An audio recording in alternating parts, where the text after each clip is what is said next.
지금 우리나라가 굉장히 심각한 거 아시죠? 날마다 연일 촛불 집회하고 경제가 곤두박질하고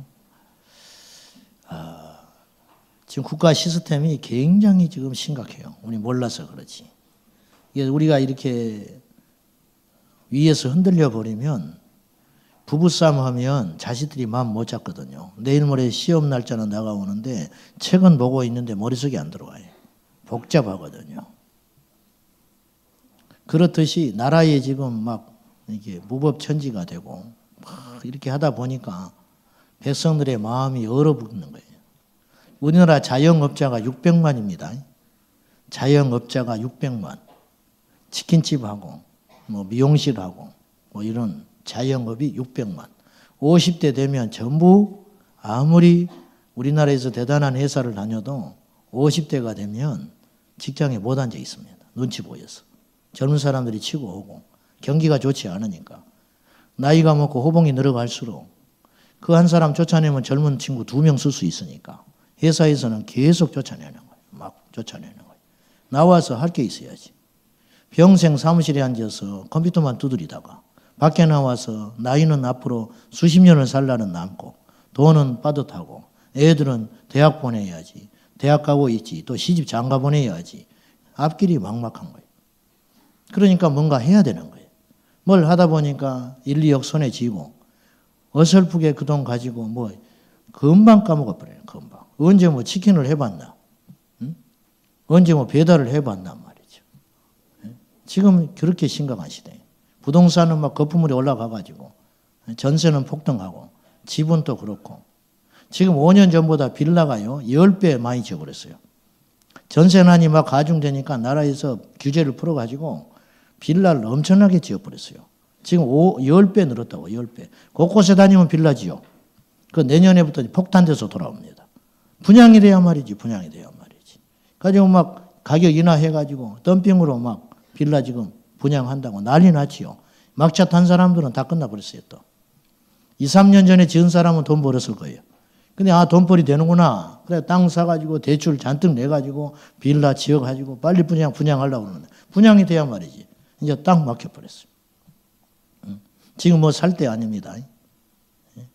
미국이 지금 트럼프가 집권하면서 지금 금리가 어떻게 될지 몰라요. 돈키호테잖아요. 미래를 예측할 수가 없는 거예요. 세계 최강대국 대통령이 불확실한 사람이라. 그 사람을 욕하는 게 아니고 그 사람은 장사꾼이에요. 정치인이 아니고 협상의 귀재. 그러니까 자기 나라 뭐 미래 뭐 욕먹는 거 무서워하지 않는 사람이에요. 그런 체질이 못 되는 사람이에요. 그러니까 어떻게 될지 모른단 말이죠. 그쪽에서 기침하면 우리는 쓰러져 버려요. 미국에서 기침하면. 곳곳에서 구멍이 숭숭 뚫리고 젊은이들은 멀쩡한 대학, 그것도 명문대학을 나와도 지금 전부 계약직이고 계약직도 들어가면 다행이라. 지금 알바하고 있고 편의점에서 일하고 있고 그러니까 할 것이 없으니까 또 대학원 진학하는 거예요. 그럼 대학원 진학하면 한 해에 1,000만 원 이상 듭니다. 학비만. 그러면 이제 그 등골 빠지는 거예요. 그 돈은 어디서 나와요? 대학생들이 전부 빚쟁이들이 지금. 대출 꺼내가지고 등록금 내서 평생 갚아도 못 갚는 거예요. 장가는 언제 가고 집은 언제 사고. 그러니까 장가 못 가는 거예요. 시집 못 가는 거예요. 집은 언제 사요. 아이를 어떻게 낳습니까? 결혼해도. 이런 일들이 지금 우리 주변에서 막 일어나고 있다는 것이죠. 문제는 수십 군데에서 쏟아져 들어옵니다. 그것만의 문제가 아니에요. 가정의 위기, 직장의 위기, 자녀들은 탈선하고 청소년들의 문제는 심각하고 한치 앞을 알지 못하는 이 어려운 시대에 우리가 살고 있습니다. 이때 우리가 해야 할 일은 무엇인가? 사랑하는 여러분, 문제는 수십 가지인 것 같고 문제는 곳곳에서 터지는 것 같지만 답은 하나입니다. 오직 기도입니다. 기도. 사무엘 선지자는 이런 말을 했지요. 나는 결단코 기도를 쉬는 죄를 범하지 않겠다. 기도를 쉬는 게 죄래요. 우리가 이런 생각을 꿈이나 합니까? 기도를 쉬는 게 무슨 죄냐 말이에요. 힘들면 기도를 안 할 수도 있는 것이고 바쁘면 기도를 안 할 수도 있는 것이고 근데 사무엘의 기도가는 우리의 생각과 너무 달라요. 기도를 쉬는 건 죄다는 거예요. 죄. 여러분 바쁘다고 죄 짓습니까? 피곤하다고 죄 짓습니까? 어렵다고 죄 짓나요? 가난하다고 죄 짓나요? 요새 살기 힘들다고 죄짓습니까? 요새 내 마음이 힘들다고 죄짓나요? 마음 힘들다고 기도 안 해버리고, 바쁘다고 기도 안 해버리고, 뭔가 쫓기니까 기도 안 하고, 먹고 살아야 하니까 기도 안 하고, 속이 상해서 기도 안 하고, 이런 일들이 일어나고 있다면은 사무엘이 가졌던 어떤 기도관, 영적 그런 관념과는 우리가 너무 다른 입장을 가지고 이 시대에 예수 믿고 있다는 것이죠. 오늘 본문에 크나큰 위기를 만난 사람들이 등장합니다. 첫째는 제자들이 지금 위기를 만난 거예요. 제자들이 지금 어떤 배경인지 여러분이 아시겠죠? 예수님이 변화산에 베드로, 야고보, 요한 데리고 올라가시고 그 산 밑에 나와 있는 제자들에게 문제가 생긴 거예요. 어떤 문제가 있느냐? 귀신 들려가지고 말을 하지 못하고 간질이 임해가지고 불에도 물에도 던져지는 아들을 둔 비참한 아버지가 이 아들을 데리고 예수님께 왔는데 가는 날이 장날이라고 예수님이 안 계신 거예요. 여러분, 이 사나이가 예수님께 처음부터 왔겠어요? 아니죠. 온갖 방법 다 했을 거예요. 그러던 차에 귀에 예수의 복음이 들려왔어요. 사랑하는 여러분, 사람이 망하려면 기부터 망한다 내가 그랬어요. 반대로 살려면 귀부터 삽니다. 믿음은 들으면서 난다. 예수를 들으면 사는 것이에요. 예수를 들으면. 교회에 와서도요, 예화만 기억하고 하는 사람이 있어요. 예화. 아, 재밌다, 재밌어. 재밌기는 뭐가 재밌어. 재밌는 이야기만 듣고 가지 말고 그 안에 있는 생명의 말씀을 붙들어야 사는 것이라는 거예요. 사람만 보고 간다고 말이에요. 교회에 와서도. 그러지 말고 내가 들어야 할 음성을 들어야 한다 그 말이죠. 이 사나이의 귀에 예수의 소문이 들렸을 거예요. 그러니까 왔을 거 아니에요. 소문 듣고 온 거예요. 방법이 없다. 어쩜 막차 타는 이분께 가고 그래도 답이 없으면 이제는 절망이다. 돈도 많이 허비했을 거예요. 다른 사람들처럼. 막차 탄 인생. 비참해요. 내가 아픈 거 낫지. 자식이 아픈 거 어떻게 봅니까? 자식이 아픈 거. 그 소년을 데리고 예수님께 왔는데 예수님이 안 계신 거예요. 제자들이 덤벼들었어요. 제자들이 말이죠. 귀신 쫓아낸 적이 있었어요. 지금 마가복음 9장이죠. 마가복음 6장에 보면 예수님께서 제자들에게 능력을 주셔서 제자들이 나가서 전도하고 예수의 이름으로 귀신을 쫓고요. 병든 자에게 기름을 발라서 고치는 장면이 나와요. 그러니까 옛날엔 됐다 그 말이에요. 오늘 왜 안 되냐고 말이에요. 오늘 우리가 그런 사람일 수 있어요. 옛날에는 뭔가 역사가 일어났어요. 옛날에는 충만했어요. 옛날에는 믿음이 있었어요. 근데 오늘 믿음이 있냐고 말이에요. 오늘. 지금 제자들이 문제가 있는 거예요. 문제가. 이 소년을 고치고 싶었을 거예요. 정말 고치고 싶었겠어요. 그리고 예수님이 고친 것도 봤거든. 그리고 믿음도 있었을지도 몰라. 왜? 과거에 했기 때문에. 그런데 힘이 없는 거예요. 힘이 없는 거예요. 예수님이 귀신을 쫓아내는 걸 수없이 봤잖아요. 곁에서. 아, 이렇게 하더라. 저렇게 하더라. 온갖 방법 다 해봤어요. 안 되는 거예요. 속수무책. 안 되는 거예요. 이 제자들이 지금 문제를 만난 거예요. 문제를. 이사야 37장에 보면 아시리아 산헤립이 랍사게를 보내가지고 이스라엘을 침공합니다. 그때 히스기야 왕 앞에서 랍사게가 히브리 말로 이스라엘 백성들을 조롱해요. 이 심리전을 펴는 거예요. 야, 히스기야가 말이야. 너희들 구원해 준다고 그러더냐? 헛소리다, 헛소리. 너희 신 여호와가 너희를 구원해 줄 테니까 걱정하지 말라고 그랬지. 말도 안 되는 소리예요. 웃기지 마라. 백성들이 막 어찌할지를 모르는 거예요. 민심이 흉흉해지기 시작하는 거죠. 얼어붙어 버리는 거예요. 그렇지 않아도 조그만 약소국이 엄청난 큰 강대국 랍사게가 어마어마한 대군을 이끌고 빨리 항복해라. 좋은 말 할 때. 서로 피보지 말자. 뭐 지금 이거 아니에요?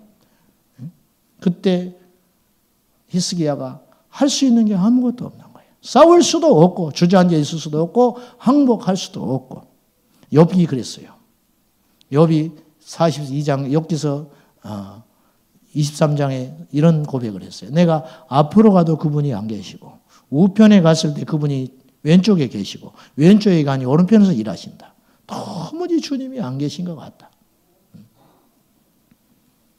히스기야가 자신의 방백들을 신하들을 이사야 선지자에게 보내서 자기가 처한 상황을 이야기를 합니다. 어떻게 하면 좋겠는가? 그때 그 방백들이 말이 이렇게 이야기해요. 이사야 선지자에게 이렇게 이야기합니다. 오늘은 환난과 책벌과 능력의 날이라. 오늘이 그런 날이다.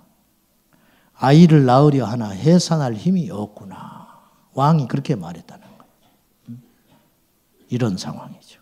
6.25 때 6.25에 북한의 공산 괴뢰도당이 남침을 해오는데 소련제 탱크를 앞세우고 내려오는데 힘이 있어야지. 맞설 수 있는 힘이 있어야지. 안 되는 줄 알지만 수련탄 하나 들고 탱크에 덤벼드는 격이에요. 어떻게 이깁니까? 무엇으로 이기냐고 말이에요. 제자들의 방법이 없었어요. 근데 사실 이 제자들은 제3자일 수 있어요. 뭐 안 되면 할 수 없는 거예요. 사실 그렇잖아요. 안타까운 일이지만 가슴 아픈 일이고 애석한 일이지만 자기 자식은 아니잖아. 진짜 문제를 만난 사람은 이 아들을 둔 아버지. 아들을 둔 아버지. 말을 못하며 멀쩡한 자식이 귀신 들려가지고. 무슨 방법이 있어요? 제 아는 집사님은 제가 가끔 이야기했어요.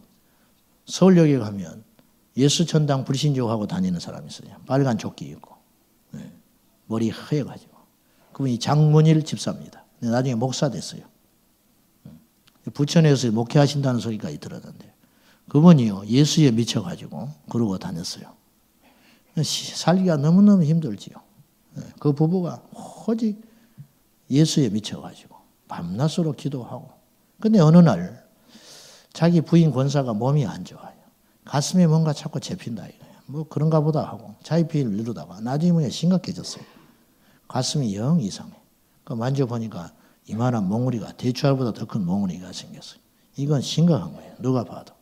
자기 의사가 아니지만 병원에 갈 것도 없어. 이건 심각한 거예요. 그동안 너무 오래됐고 잡히는 게 너무 커 종양이. 방법이 없어요. 그날 저녁에 두 부부가 맞대에 앉아가지고 기도하고 찬송하고 손 얹어서 안수하고 기도하고 찬송하고 안수하고 그러다가 기도하다 보니까 날이 새더래요. 그 다음날 아침에 새벽기도 두 분 갔다 와서 펑펑 울고 기도하고 집에 돌아와서 잠깐 쉬었는데 아침에 일어나니까 가슴에 몽우리가 없어져 버렸어요. 없어져 버렸어요. 여러분 어설프게 세상을 믿으면 역사 안 일어나요. 어쩌면요 지금 우리나라가 지금 이때가 하나님이 주신 기회일 수도 있다고 봐요 저는. 9.11 테러 후에 한 달 동안 미국 교회가 부흥이 됐었어요. 미국이 무너지는구나. 쌍둥이 빌딩이 대낮에 무너지는 건 어느 누구도 예상하지 못한. 미국도 안전한 곳이 아니구나. 세계 경찰 국가를 자임하고 큰소리 떵떵 치고 살았는데 미국의 자존심이 무너지는 게 아니고 두려움이 엄습해버리는 거예요. 미국 교회들마다 그 주부터 시작해서 한 달 동안요 사람들이 몰려오기 시작했어요. 하나님을 찾기 시작했어요. 물론 그건 한 달밖에 안 갔어요. 다시 옛날의 모습으로 돌아갔어요. 인간은 그런 존재지만 이 위기 앞에 우리가 하나님을 찾으면 사는 것이고 이 위기 앞에 인간의 방법을 붙잡으면 무너지는 것이에요. 지금 이 갈림길에 서 있는지 몰라요. 어쩌면 우리 인생은 꼭 지금뿐만이 아니고 계속 그런 갈림길에 서야 할지 몰라요. 개인적으로. 그런 갈림길에 설 때마다 저와 여러분은 하나님을 붙잡아야 합니다. 제 이야기를 해서 죄송하지만 이해하고 들으십시오. 제가 결혼해서 애가 3년 동안 없었어요. 워낙 우리는 애새끼가 많은 집안이라 7남매나 되니까 뭐 애 없는 거에 별로 스트레스를 안 받았어요. 나이도 젊고. 또 우리 집에서도 일체 말 안 해. 뭐 아들 낳아라 딸 낳아라 뭐 그런 소리 하지도 않고 언제 애 낳을래. 무관심한 건지 믿는 것인지 어쩐지 모르지만 그런 압박이 한 번도 없었어요. 그러니까 뭐 그냥 그렇게 가는 거예요. 근데 옆에서 자꾸 걱정을 하대. 우리는 걱정이 안 되는데 교회 사역은 정신없고 막 뭐 정신없이 한 해 넘어갔지요. 막. 그렇게 살다가 어느 날 임신이 딱 됐어요. 할렐루야. 여러분 사이비가 되는 거예요. 아멘 하면 안 돼요. 네가 임신했으면 했지 뭐 나하고 무슨 상관 있어요. 그렇게 어렵게 얻은 애인데 병원에 갔죠. 자궁의 임신이다. 그날이 토요일 오전이야. 빨리 수술해야 되는데 오늘은 토요일이니까 업무가 마감됐으니 월요일 날 준비해서 오시오. 수술해야 되니까.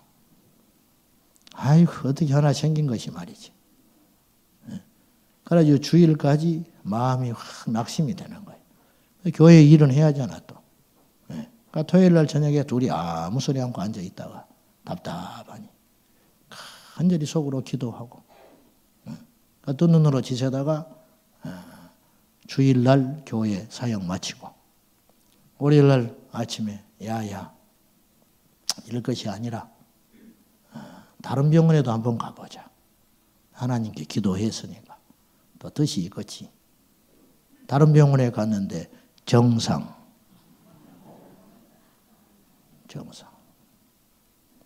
누가 자궁의 임신이라고 합니까? 그 병원 갔으면 우리 꼬마는 없어요. 다른 병원에 갔더니 정상. 근데 내 눈으로 똑똑히 봤어요. 토요일 날. 자궁의 임신이라고 딱 보여줘 버렸어요. 사랑하는 여러분, 아무것도 할 것이 없었어요. 그러나 하나님을 찾고 찾았을 때 하나님께서 도와주는 역사가 우리 인생길 여기까지 오면서 숱하게 있었다는 거 아십니까? 사랑하는 여러분, 기도는 모든 승리의 원천입니다. 다시 모든 문제, 모든 상황 우리에게 수백 가지, 수천 가지 응용이 돼가지고 사람, 환경 막 뒤엉켜가지고 물질까지 뒤엉켜가지고 자아까지 뒤엉켜가지고 질병, 마음 상태, 환경, 나라, 안팎 복잡하게 뒤엉켜가지고 수백 가지 환난이 우리에게 노리고 들어와요. 그러나 답은 한 가지라니까요. 예수의 이름으로 기도하는 거. 예수의 이름으로 기도하는 거. 우리에게 밀려오는 위기는 두 종류라고 봅니다. 첫째는 사람과의 관계 위기예요. 이거 정말 힘든 것이거든요. 돈 있으면 뭐해? 돈 있으면. 사람과의 관계 위기. 20년 만에 야곱이 고향 땅으로 돌아옵니다. 그런데 에서가 400의 종들을 데리고 온다는 거예요. 그의 꾀대로 동원해가지고 예물을 앞세우고 자기 처자식을 다 앞세워가지고 야복강 건너로 보내놓고 야곱은 홀로 남았든지. 그런데 창세기 32장에 보면 그 야곱이 심정이 이렇게 고백을 해요. 심히 답답하고 두렵다.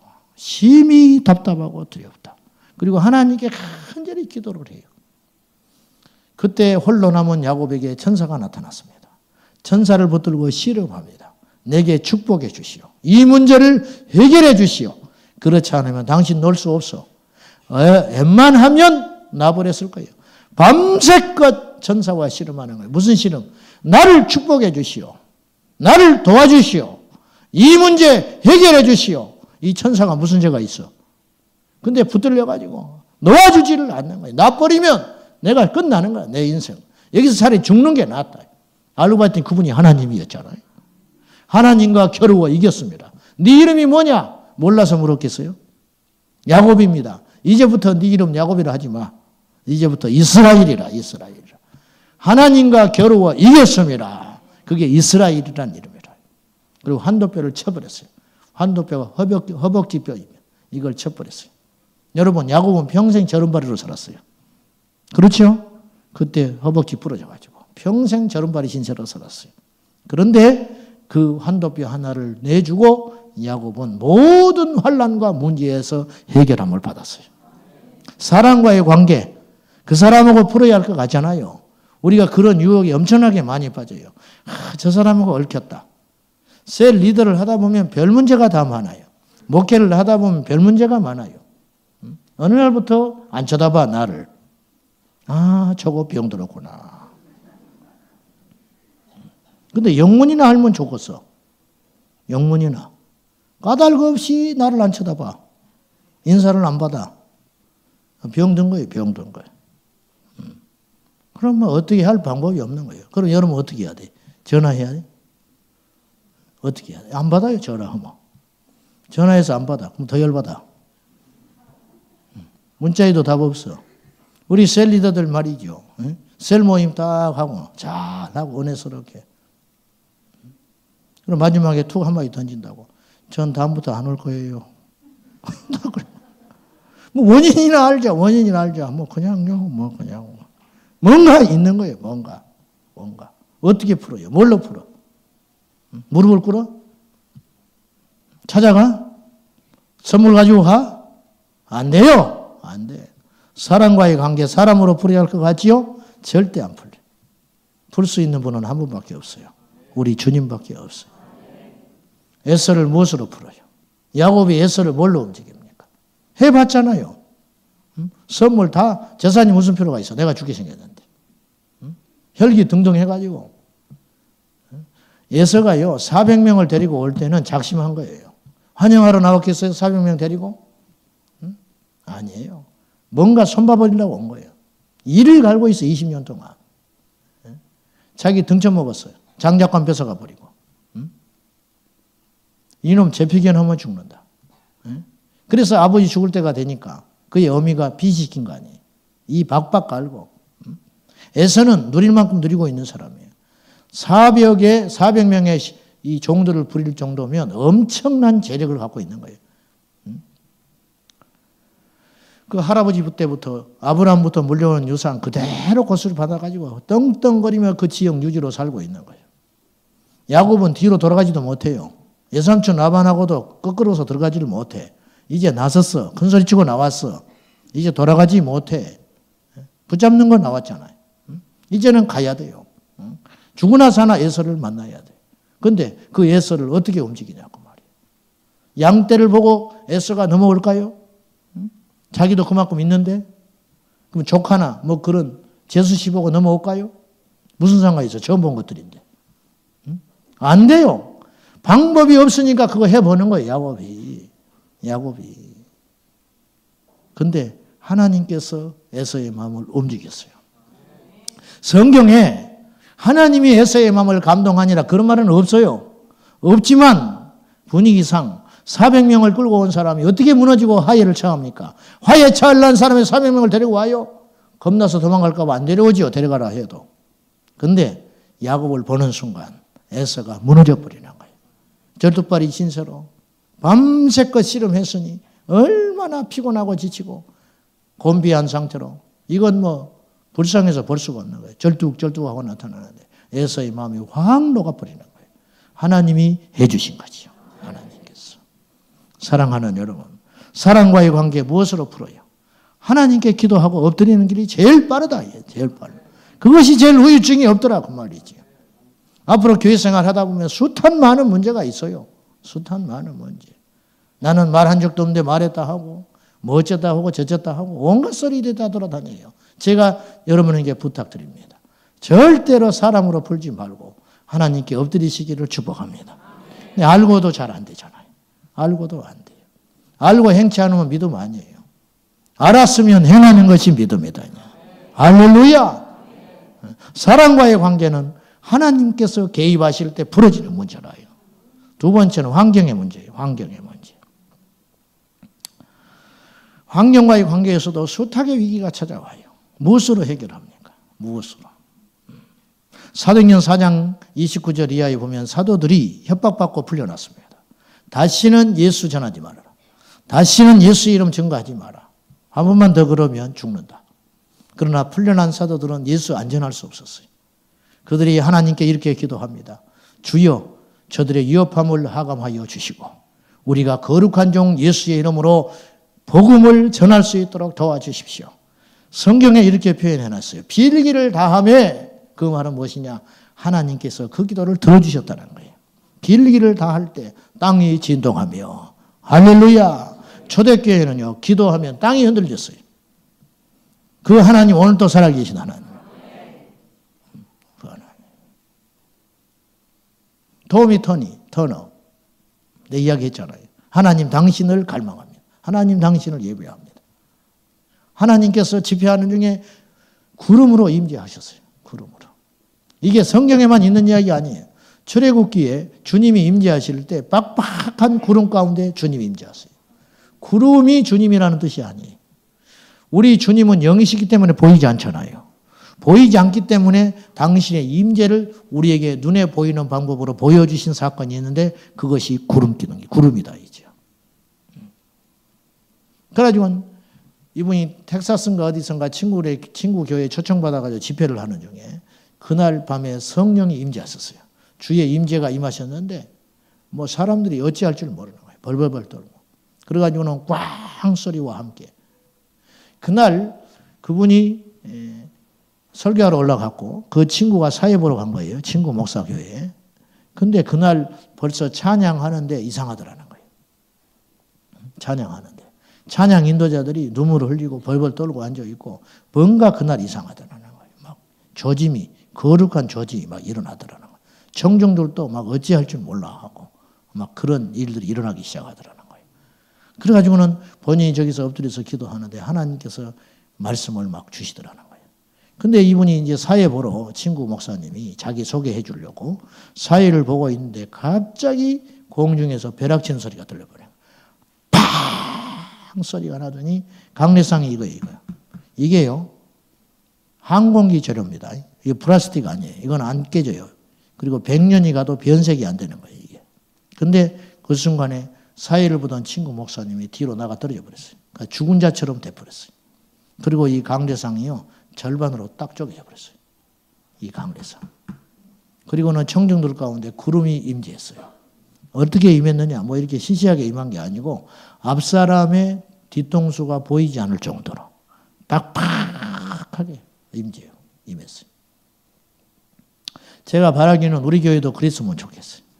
뭐 그랬으면 좋다는 정도가 아니고 내 평생 목회하면서 정말 그런 일이 한 번은 있었으면 좋겠어요. 그러면 나 죽어도 괜찮아. 여호와의 영광이 우리 교회 공동체 안에 임해야 된다는 거예요. 임하려면 어떻게 하냐면 하나님을 경외해야 돼요. 졸고 앉아있으면 안 돼. 하나님을 높여야 돼요. 오늘 여러분 이 자리에 오실 때 기도하고 오셨어요? 오늘 이 자리에 오실 때 주님 만나러 왔어요? 금요일이니까 왔어요? 예, 끝나고 밖에 나가면 또 담배 하나 피울 참이에요 지금? 그런 사람이 한 사람만 있으면 역사 안 일어나요. 아십니까? 하나 돼야 되는 거예요. 거룩하게 온전히 하나 되었어. 존 비비오 목사님이 집회를 했는데 큰 체육관 같은데 집회를 했어요. 그 교회 집회를 했는데 하나님이 그렇게 책망하시더라고요. 이곳에 주의 영광이 없다. 예배가 시작됐는데 절반도 와서 안 앉아 있어요.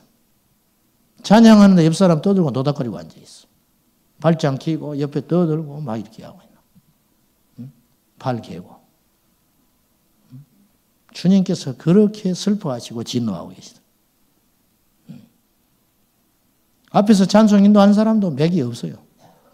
기대감이 없어. 전혀 없어. 그곳에 이분이 집회하러 와. 첫날 딱 갔더니 그런 상태. 청중은 절반도 안 채워져 있었고. 준비해간 메시지를 하나님 바꾸셨어요. 하나님께서 강력하게 꾸짖기 시작했어요. 강력하게. 다행히 그들이 회개하기 시작했어요. 그리고 집회를 며칠 하기로 했는데 계획이 늘어났어요. 아주 20일 가까이 집회를 했다고 그래요. 20일 가까이. 그러는 중에 한 일주일쯤 지났을 때 목사님 방에서 존 목사님이 차를 마시고 집회 들어가기 전에 잠깐 대화를 하는데 그 집회를 진행하고 있는 책임자가 왔어요. 그래가지고 두 분이 차를 마시고 있는데 이렇게 이야기했어요. 목사님, 찬양대가 불만이 많다는 거예요. 불평불만이 많습니다. 왜냐? 계속 저녁마다 찬양을 하려니까. 지금 계획은 원래 이렇게 오래 하기로 한 것이 아닌데 너무 찬양을 이렇게 오래 하다 보니까 지쳤고 또 하나 존 목사님이 우리 회중들을 너무 함부로 대한다 이거예요. 응? 너무 함부로 대하는 것 같아서 이거 전달하러 왔다는 거예요. 그래서 성도들이 지금 불만 여기까지 찼다는 거예요. 그 소리를 딱 들었어요. 그리고 이제 그러니까 이 담임 목사님 당황한 거죠. 그러지 말고 이왕한 거 조금만 더 수고하도록 해 주십시오. 그러니까 좋게 부탁을 하고 타일렀어. 그리고는 강단에 올라갔어요. 하나님께서 하늘의 문을 닫아버렸어요. 응? 하늘의 문을 닫았어. 존 목사님이 설교를 하는데 한 1시간 정도 설교하는데 그 전날 저녁 집회까지 지금 약 일주일 이상 집회해 왔잖아요. 그 전날까지 있었던 성령의 임재와 기름 부으심이 싹 없어져 버렸어. 설교는 해. 마치 입에 모래알이 들은 것처럼 팍팍하니 벽을 놓고 설교하는 것처럼 그렇게 막 설교했어요. 전혀 역사가 안 일어났어요. 성도들은 집중하지 않았고 흐트러지기 시작했고 그리고 그날 집회는 다른 날보다 일찍 끝났어요. 그럴 수밖에 없지요. 뭐가 임재가 있어야 뭘 하지. 기도도 하나도 안 되고. 그리고 그날 돌아갔어. 그는 처참한 그날 저녁을 지냈어요. 존 목사님은. 집회에 실패하면 그 설교자는 처참하게 무너지는 것이거든요. 그날 저녁에 처참한 밤을 보내고 그날 아침에 일어나서 들판을 갔습니다. 그리고 하나님께 구했습니다. 주님, 어찌 된 일입니까? 묵묵부답. 하나님이 그렇게 말씀하시던 하나님이 말씀이 없어요. 그리고는 하나님께 간절히 구했을 때 그 갈대밥에 주저앉아가지고 광야에서 하나님께 간절히 구했을 때 문제가 어디 있는 것입니까? 나는 죽은 자와 같습니다. 원인이 어디 있습니까? 무엇이 잘못됐습니까? 하나님께 간절히 구했을 때 성령께서 말씀하기 시작했어요. 존, 너는 청중들을 두려워하고 있다. 무슨 말입니까? 그 전날 저녁에 와서 이야기했잖아요. 항의했잖아요. 그 소리가 딱 여기에 붙어버린 거예요. 너는 청중을 두려워하고 있어. 너는 나를 경외하고 있지 않다. 너는 무엇을 무서워하느냐? 철저히 회개했어요. 그날 광야에서 2시간, 3시간 하나님께 부르짖고 기도했어요. 그리고 하늘이 임해 주셨어요. 그날 저녁에 존 목사님은 다시 강력하게 선포했습니다. 그리고 그날 그 회중들은 전부 어린아이부터 어른까지 회개했어요. 그날 3시간 집회를 통하여 그 공동체는 완전히 새로워졌어요. 그리고 돌아왔는데 그날부터 그 교회는 1년간 저녁에 집회를 했어요. 담임 목사님을 중심으로. 2년 후에 갔을 때 어떤 일이 벌어졌는지 아십니까? 교회는 5배로 부흥했고 성전을 새로 지었어요. 여러분이요. 그것이 문제가 아니에요. 하나님을 경외하는 현장에 기적은 일어난다 그 말입니다. 하나님을 경외하고 하나님을 높이고 하나님을 두려워하는 요새 사람들 하나님 너무 우습게 알아요. 하나님을. 좋으신 하나님, 예수 나의 좋은 친구, 뭐 다 좋아. 근데 그걸 너무 함부로 경망스럽게 예수 나의 첫사랑 대신에 나 별로 안 좋아해요. 솔직히 말해서. 무슨 말인지는 알겠는데 예수님이 나의 첫사랑 대신에 글쎄 거기다 갖다 붙여야 할 말인가. 이 천지 만물의 우주의 주인이시고 만주의 주이시고 천국을 건설하시고 지옥의 심판주이신데 그분을 과연 그렇게 가볍게 부를 수 있는 분인가? 구약의 인물들은 여호와라는 이름도 함부로 못 불렀는데 우리는 너무 망령되이 일컫고 살고 있지 않은가? 하나님은 어디 계십니까? 하나님은 임재는 어디에 있는 것입니까? 바라기는 우리 교회 공동체 안에 하나님의 임재가 곳곳에서 일어나기를 축복합니다. 어린아이부터 예배부터 시작하여 저 어른 예배 이르기까지 모든 예배 때마다 주님의 이름이 높임을 받고 주님이 경외함을 얻으며 우리 온 성도들 안에 순종과 겸손함의 기름 부음이 가득 넘쳐 흘러서 하나님께 회개하는 통곡과 눈물의 기도가 끊이지 않는 복된 공동체. 그것이 부흥인 줄로 믿습니다. 할렐루야. 사람들이 많이 많아지고 사람들이 뭐 재정이 풍성해지고 뭐 그것이 부흥이 아니고 하나님을 경외하는 이 원천적인 신앙의 역사가 십자가의 복음이 살아나고 하나님을 경외함이 일어나고 예수의 이름이 존귀함 받는 현장. 그것이 교회의 부흥인 줄로 믿습니다. 우리 교회는 그러해야 된다 그 말입니다. 사도들이 쫓겨나서 저여 저들의 위협함을 하감하여 주시고 하나님께 기도했을 때 진동하고 성령이 충만하여 두려움이 물러가고 담대히 복음을 전했다고 말이죠. 여러분 참으로 특이한 것은 그 협박했던 사람들이 전혀 방해거리가 안 돼버렸다는 거예요. 그 말을 듣고 눌려 있었으면 어떤 일이 벌어졌겠냐고 말이에요. 똑같았어요. 환경은. 우리가 담대하면 마귀는 물러갑니다. 마귀를 대적하라. 그리하면 피하리라 그랬어요. 환경을 이길 수 있는 힘을 하나님 우리에게 이미 주셨어요. 사람 말에 할 필요 없어요. 좌우될 필요 없어요. 함부로. 이 기도의 능력과 기도의 위력과 기도의 가치를 아는 우리들이 왜 그렇게 그러면 기도를 못하냐 이 말이죠. 그것은 영적 침체가 오기 때문에 그래요. 영적 침체. 영적 침체는 이 디프레스는 영적 침체의 원형이 나타나요. 누구냐? 엘리야입니다. 엘리야는 열왕기상 18장에서 하늘에서 불을 내려요. 갈멜레산에 불을 내리잖아요. 그래 놓고 이세벨이 한마디 합니다. 무슨 말 했느냐. 850명 자기 선지자들이 다 죽어버렸잖아요. 이세벨이 뭐라고 했냐면 딱 한마디 했어요. 내일 이맘때 네 목숨이 네가 죽인 내 선지자들과 같이 되리라. 너도 죽는다 그만 내일. 내일까지는 내가 반드시 너 죽인다. 만약에 네가 살아있으면 내 신이 나에게 벌을 내리기를 원한다. 이세벨이 선포해버렸어요. 당차게 선포해버렸어요. 그 말을 듣고 직접 들은 것도 아니에요. 전해 들었어요. 하루 길을 도망가 버려요. 그리고 로뎀나무 아래에서 엎드려가지고 엘리야가 하나님께 뭐라고 기도하냐면 죽는 것이 사는 것보다 낫소. 나 죽여주시오. 그렇게 기도한다고. 보십시오.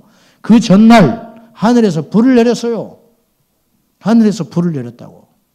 암 낫는 거 그 정도가 아니에요. 머리 아픈 것이 시원해졌다. 이 정도가 아니라니 그건 보이지도 않잖아. 초자연적인 역사잖아요. 마른 하늘에서 어떻게 비가 오는 것도 기적인데 불이 내립니까? 그 기적을 경험했던 엘리야가 무너져 버리는 거예요. 영적 침체. 기도 안 돼요. 급전직하. 하루 만에 이렇게 돼버려요. 하루 만에. 영적 침체는 우리를 지배해버리면 기도가 어떻게 돼요? 예배를 어떻게 드려요? 두려움이 엄습해버려요. 확 엄습해버리는 거예요. 겟세마네 동산에 예수님의 제자들이 예수님과 함께 기도했습니다. 예수님이 행하신 수많은 능력과 기적을 다 보았고 그분이 말하신 것이 참된 것도 알고 그분이 죽었다가 다시 살아난다는 것도 이미 들었어요. 그럼에도 불구하고 제자들은 두려워 떨고 있습니다. 그래서 마태복음과 마가복음은 슬픔에 가득했다. 그들의 눈에 슬픔이 가득했다. 그렇게 표현해 있고요. 누가복음은 좀 더 구체적으로 설명을 했어요. 거기에는 뭐라고 나와 있냐면 누가복음 22장 45절에 보면 슬픔으로 인하여 잠들었다. 슬픔으로 인하여 잠들어 있었다. 기도할 수가 없었다. 마음이 상처가 있고 슬픔과 낙심 그리고 두려움에서 상처가 오래 가버리면 영적인 침체가 확 와버리는 거예요. 우리가 왜 기도하느냐? 기도가 안 되느냐 하면은 내 안에 영적 침체가 오는 거예요. 여러분 언제부터인가 지금 여기 있는 분들 중에 오늘 발악하고 온 분도 있어요. 발악이라는 표현이 좀 그렇지만은 살기 위해서 온 분 계시다고. 기도가 너무 기도줄이 안 잡히니까. 요새 내가 나를 봐도 한심하니까. 그런 분 있죠? 네? 두 분 있어 여기 양쪽에 하나씩. 요 통로를 딱 중심으로 이쪽에 한 명, 이쪽에 한 명. 잘 오셨어요. 살기 위해서 와요. 영적 침체가 계속되니까 기도가 안 되잖아요. 기도가 안 되니까 상황은 더 무서워지는 거예요. 상황이 나빠지는 게 아니고 내가 그 상황을 이기지를 못하게 되는 거예요. 왜? 내게 능력이 없어지니까. 여러분 똑같은 상황이라도 기도하면 승리합니다. 근데 똑같은 상황이라도 기도가 약해지면 무너지는 거예요. 여러분이 다 경험하고 있어요, 지금. 옛날에는 그 말 대수롭지 않게 들었어요. 근데 왠지 그 말이 확 꽂혀가지고 내 심정을 휘업하고 돌아버리는 거예요. 그렇죠? 옛날 같으면 웃고 넘어갈 일이 지금 웃고 못 넘어가. 왜 그러냐? 내가 상대적으로 약해진 거예요. 환경의 위기가 커진 게 아니고 내가 약해진 거. 똑같은 거예요. 내가 약해지니까 환경은 커지는 거지요. 내가 커지면 환경은 작아지게 되는 것이. 다윗이 골리앗을 이길 만한 믿음이 있으니까 골리앗이 아무것도 아닌 것처럼 보이잖아요. 그렇지 않습니까? 바로 그것이거든요. 사랑하는 여러분, 말하라고 하세요. 여러분 비방하라고 하세요. 하나님만 알아주시면 된다. 그리고 나가면 마귀는 떠나가게 되는 거예요. 뭘 한마디 들으면 막.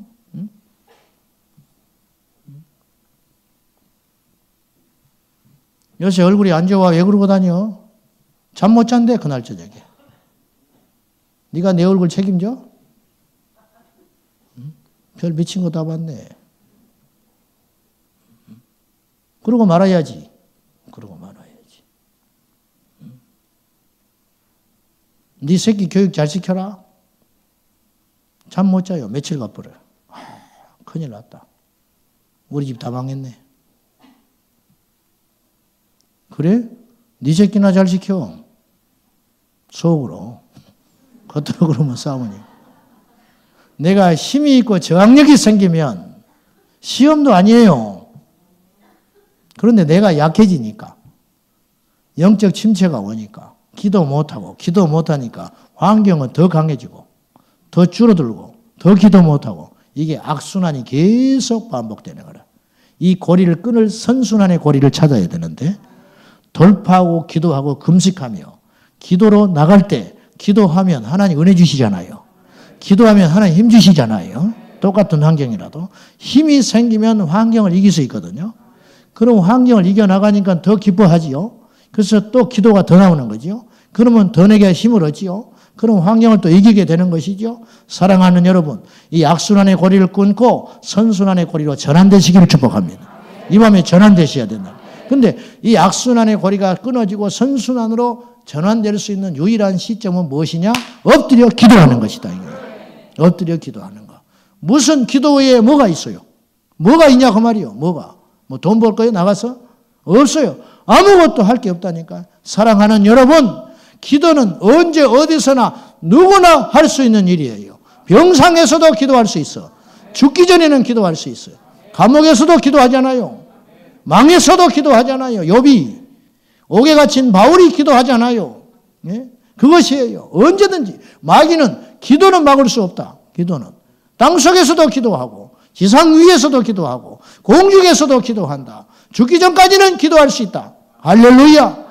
이 기도의 능력과 권세를 우리에게 주님이 주셨다고 말이죠. 기도할 때 회복이 된다 이거죠. 기도하지 않은 대가를 치르는 것보다 기도하는 대가를 치르자. 아멘. 다시 한번 따라하세요. 기도하지 않은 대가를 치르지 말고 기도의 대가를 치르자. 다윗이 사울에게 쫓겨다닙니다. 광야에 쫓겨다녀요. 한 명만 나를 죽이려고 해도 살 수가 없어요. 근데 왕이 군사를 동원해가지고 어디 있다 소문만 들으면 몇천 명씩 데리고 와서 그 일대를 다 뒤져버리는 거예요. 편들어진 사람 다 죽여버렸어요. 제사장도 죽여버렸어요. 눈에 불을 켜고. 다윗의 다짜만 들으면 자다가 벌떡 일어나는 거예요. 해볼 수가 없는 거예요. 다윗이 1000만 번 원망해야 해요. 다윗이 1000만 번 절망해야 한다고요. 그러나 광야에 있는 노예에 있는 다윗은 홀로 있을 때 하나님을 찾고 예배하고 기도합니다. 그랬을 때 하나님이신 은혜가 있는데 문제를 해결해 주는 것도 있지만 정확한 판단을 할 수 있도록 하나님께서 함께 하셔요. 그래서 원망하지 않아요. 그리고 사울을 미워하지 않아요. 미워하고 맞섰다면 다윗은 똑같은 존재가 되는 것이에요. 하나님께서 은혜 주시고 기도하고 예배하였더니 하나님께서 힘을 주셔가지고 하나님의 방법으로 상황을 보기 시작하는 거예요. 그래서 다윗은 승리하게 되는 거예요. 엄청난 비결이 숨겨져 있습니다. 할렐루야. 이거 하나만 건져도 오늘 우리가 승리할 수 있습니다. 기도가 약해지면 인간의 말과 생각이 지배하기 시작해요. 거칠어집니다. 거칠어져. 기도하지 않으면 강팍해져요. 기도하지 않으면 속이 좁아져요. 기도하지 않으면 무너집니다. 기도하지 않으면 얼굴이 벌써 달라져요. 기도하지 않으면 말부터 달라져 버려요. 사랑하는 여러분, 기도할 때 우리는 진정 승리할 수 있습니다. 기도할 때 우리는 강해질 수 있는 것입니다. 문제는 수십 수백 가지지만 답은 한 가지. 오직 예수의 이름으로 기도하는 것이에요. 기도는 영적 호흡이라 그랬잖아요. 그렇죠? 호흡을 쉴 수 있나요? 기가 막힌 상황을 만나도 호흡은 쉴 수 없는 거예요. 오늘 내가 기분이 안 좋아. 내일 아침까지 수도. 그럴 수 없는 거예요. 오히려 위기 상황이 닥치면 호흡은 더해져요. 호흡이 가파진다는 것은 내 몸에 이상신호가 왔다는 거예요. 그렇잖아요? 그러니까 막 더 호흡이 가파진다. 더 많은 산소를 필요로 하고 내 몸에서 그래서 위기를 만나면 호흡이 가파진다고요. 마찬가지예요. 내 인생에 위기가 오고 시련이 오고 고통이 올 때 우리는 기도의 양을 늘려야 합니다. 아멘입니까? 시험이 올 때 낙심하고 주저앉아 있지 말고 입을 둘러서 있지 말고 예배당에 와서 기도의 분량을 더 넓혀라. 기도의 분량을 극대화해라. 평안할 때는 기도를 멈추고 위기가 오면 기도하라. 환란이 오면 기도하고. 할렐루야. 그리하여 우리가 날마다 영적으로 건강하고 승리하는 믿음의 사람 다 될 수 있기를 예수님의 이름으로 축원합니다. 기도하겠습니다. 살아계신 아버지, 우리가 다시 한번 하나님께 엎드려 기도하려고 합니다. 저희가 한 달여 전에 24시간 기도를 경험을 했습니다. 주님, 그 은혜는 그날로 족합니다. 우리는 또다시 기도해야 할 때가 되었습니다. 온 성도들이 일어나 기도하게 하여 주시고 이방이 맞도록 기도하게 하여 주시고 하늘의 문이 열릴 때까지 구하고 간구하게 하여 주시옵소서. 이 밤에 우리 모두가 기도가 회복되게 하여 주시옵소서. 성령으로 충만하게 하여 주시옵소서. 예수님의 이름으로 기도 올리옵나이다. 아멘. 찬송합니다. 찬송 191장 250장 연속해서 할 때 손뼉에서 불이 나도록. 그렇죠 여러분? 대답도 안 하네 이제. 자, 손뼉 한번 크게 한번 쳐보세요. 시작.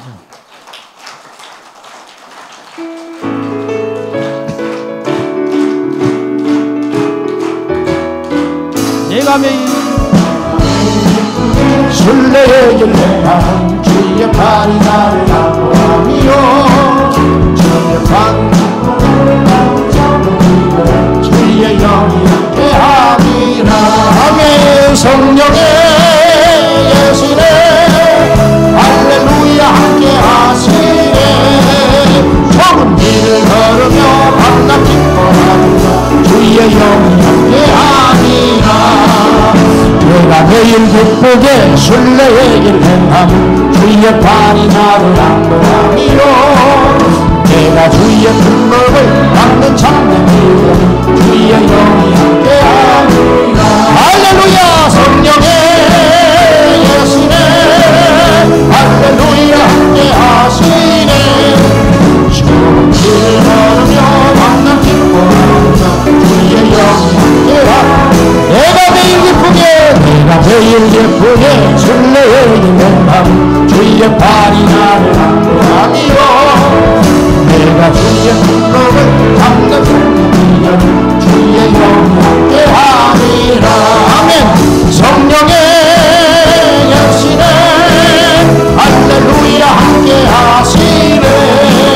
좋은 길을 걸으며 만나 기뻐하리라 주의 영이 함께하리라. 전에 죄에 빠져서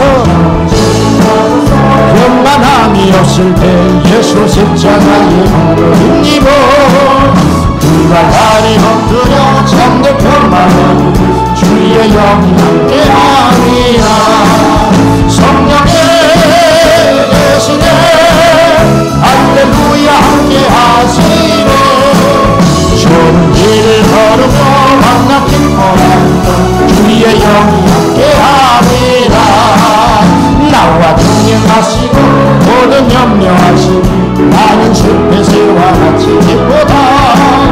내가 기쁜 마음으로 주의 뜻을 행하며 주의 영이 함께하리라. 아멘. 성령의 예수네 할렐루야 함께하시네. 좋은 길을 걸으며 밤낮 기뻐하리라 주의 영이 함께하리라. 세상 모든 욕망과 나의 모든 정욕은 십자가의 힘이 못을 당하되 건강이 지나고 두려운 힘없이 주의 영이 함께하리라. 아멘. 성령의 하시네 할렐루야 함께하시네. 좋은 길 걸으며 만나 기뻐하리라 주의 영이 함께하리라. 성령이 계시네. 성령의 계시네 할렐루야 함께하시네. 좋은 길 걸으며 만나 기뻐하리라 주의 영이. 구주의 십자가 보혈로 구주의 십자가 보혈로 제 세상 바퀴를 왕하네. 내 죄를 씻으신 주의 찬송합시다. 할렐루야 찬송합시다. 찬송합시다.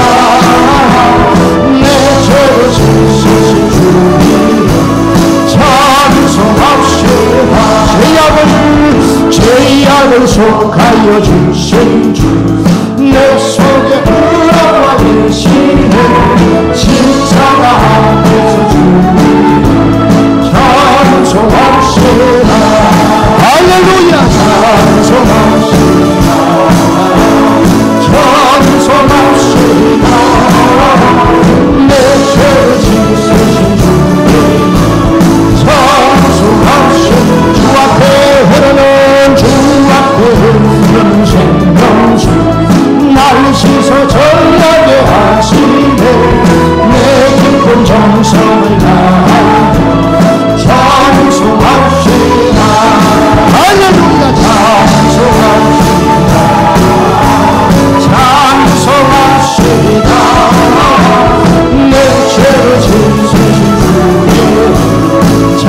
할렐루야 찬송합시다.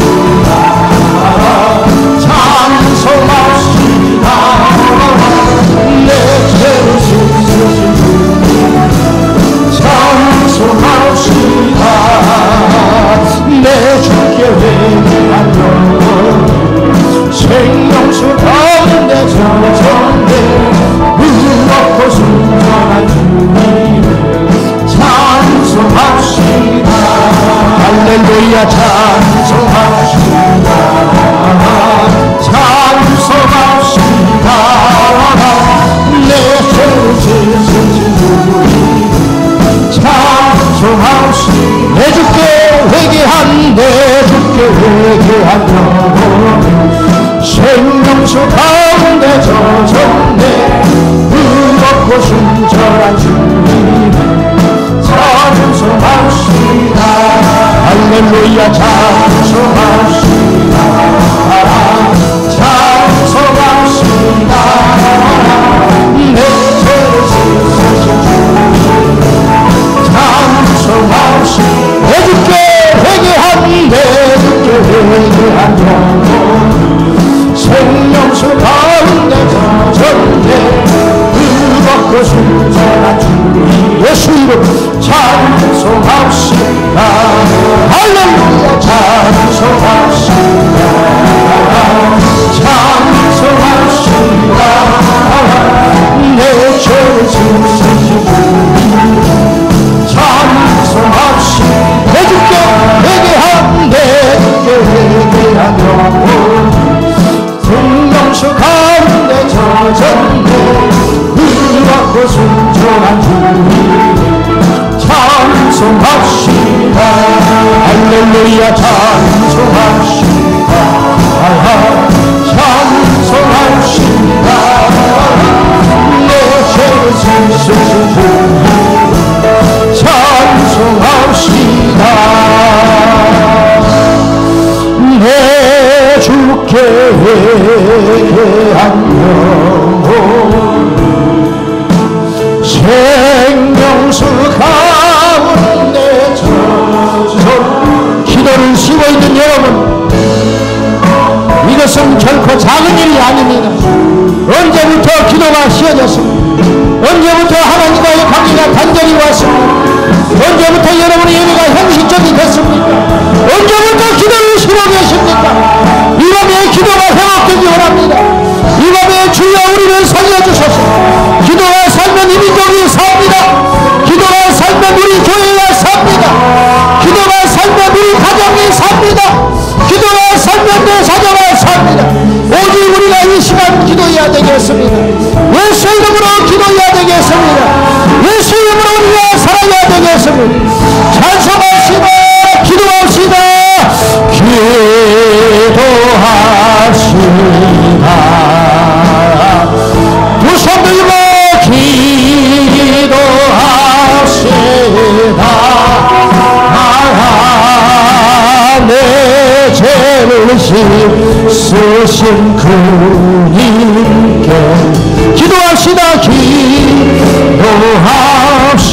다시 한번 사모하는 마음으로 기도합시다. 기도합시다.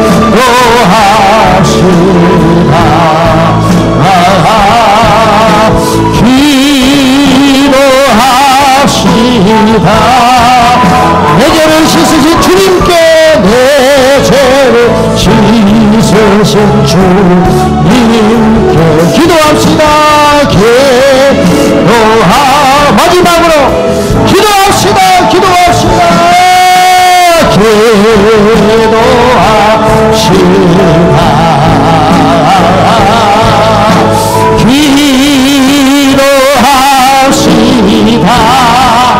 내 죄를 씻으신 주님께 내 죄를 씻으신 이 밤에 기도가 회복되기를 원하시는 여러분, 주님을 세번 부르고 목숨 걸고 기도하자 합니다.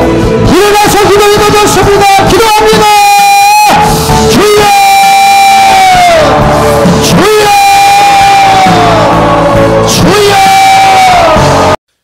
예수님께서 베드로, 야고보, 요한 세 명의 제자를 데리시고 변화산에 올라가십니다. 원래 산 이름이 변화산이 아닌데 그곳에서 예수님께서 하나님의 보좌 우편에 계실 때의 신적인 모습, 그것을 보여주심으로 제자들이 그곳에서 너무 은혜를 받았어요. 베드로는 성질이 급한 사람이잖아요. 그러니까 여기서 살자고, 저 내려가서 살기 싫다고 그렇게 조를 정도로 놀라운 예수님의 참 모습을 본 겁니다. 그런데 산에서 그렇게 큰 영광의 시간이 있는 그 반면에 산 아래에서는 남아있는 9명의 제자들이 난처한 일을 만나고 있었습니다. 경련을 일으키고 말을 못하는 귀신 들린 아들을 둔 아버지가 예수님께 치유를 바라고 아들을 데리고 왔는데 때마침 예수님이 안 계신 거예요. 그 제자들이 이 문제를 해결하기 위해서 씨름을 하고 있었습니다.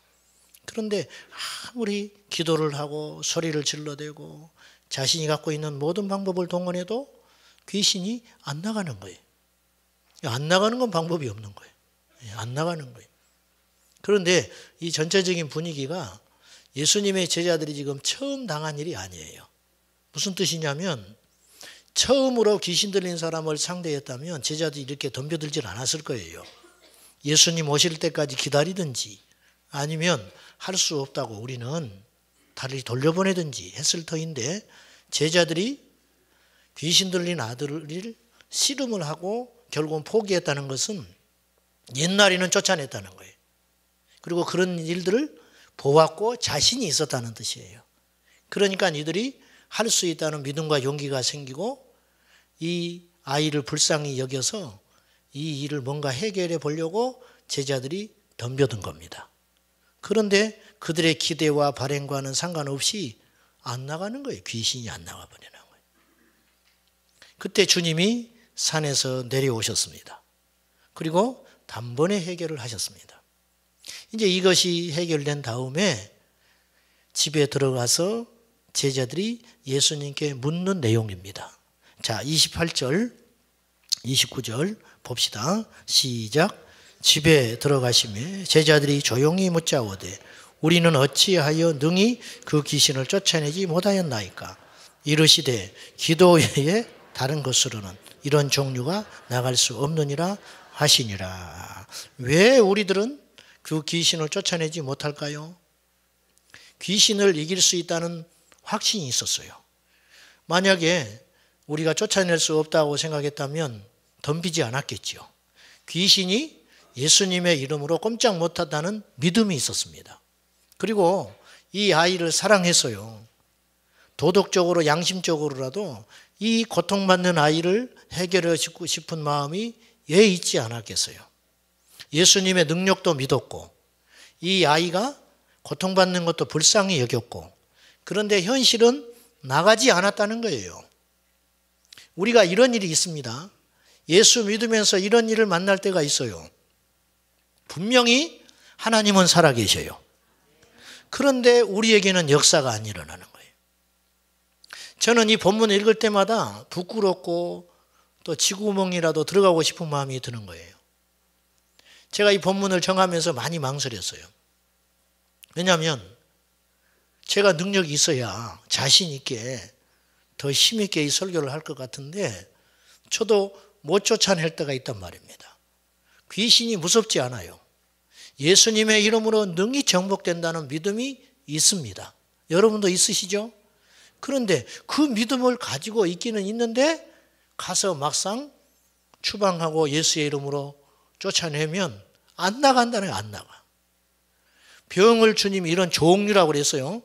그러니까 이것에 국한되는 문제가 아니에요. 귀신 나가는 문제, 질병을 고치는 문제, 또 삶의 어떤 문제들이 일어날 때 해결할 수 있는 이런 영적인 능력들, 이것들이 분명히 일어나는데 왜 우리에게는 해당이 안 되냐 이거예요. 이런 고민과 갈등이 참된 크리스찬에게는 분명히 있습니다. 이 부끄러운 거예요. 이 본문을 대할 때. 왜 우리에게는 이런 일이 일어나지 않을까? 그래서 아예 포기하고 사는 그리스도인들도 상당수 많아요. 이건 그냥 성경에 있는 이야기고 예수 믿고 천국이나 가는 것이 제일 중요한 과제지 어떻게 성경에 일어난 일이 우리에게 다 일어날 수 있겠어. 아예 자기 합리화를 하고 타협하고 살아가는 무능한 크리스찬들도 상당수 있어요. 저도 그럴 수 있습니다. 주님은 분명히 말했습니다. 이런 일이 일어나지 않는 일은 나는 쫓아냈는데 너희들은 못 쫓아냈지 않냐 이거죠. 예수님은 쫓아냈어요. 그런데 너희들은 못 쫓아냈다. 이유는 한 가지다. 기도 외에는 방법이 없다. 오직 기도 외에 다른 것으로는 방법이 없다. 여러분, 우리에게 문제는 많이 나타나요.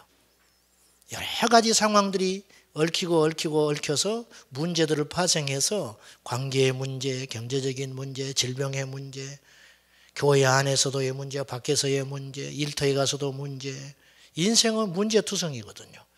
그 문제가 크냐 작냐의 문제지 다 있습니다. 그런데 성경은 분명히 이야기합니다. 오늘 하나의 메시지가 있어요. 우리에게 일어나는 수많은 문제는 다양하지만 방법은 하나다. 기도다. 오직 기도 외에 다른 것으로는 이런 종류가 나타나지 않는다. 이런 역사 일어나지 않는다. 해결되지 않는다. 주님이 말씀하는 거예요.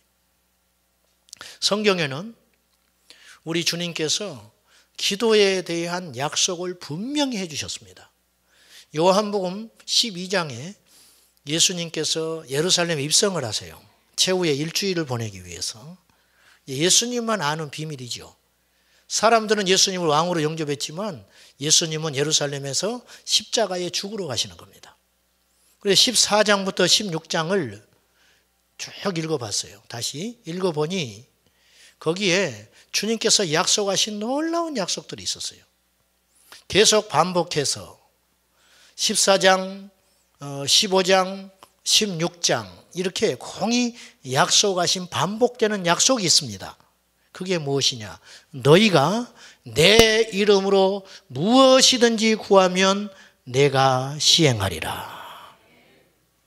이것을 한 번이 아니고 3번씩이나 연거푸 말씀을 하셨어요. 14장에서 16장까지 주님이 약속하신 것이 2가지인데 하나는 보혜사 성령을 보내주신다는 약속을 해요. 내가 너희를 떠나가는 것이 유익하다. 두려워하지 말아라. 힘들어하지 말아라. 근심하지 말아라.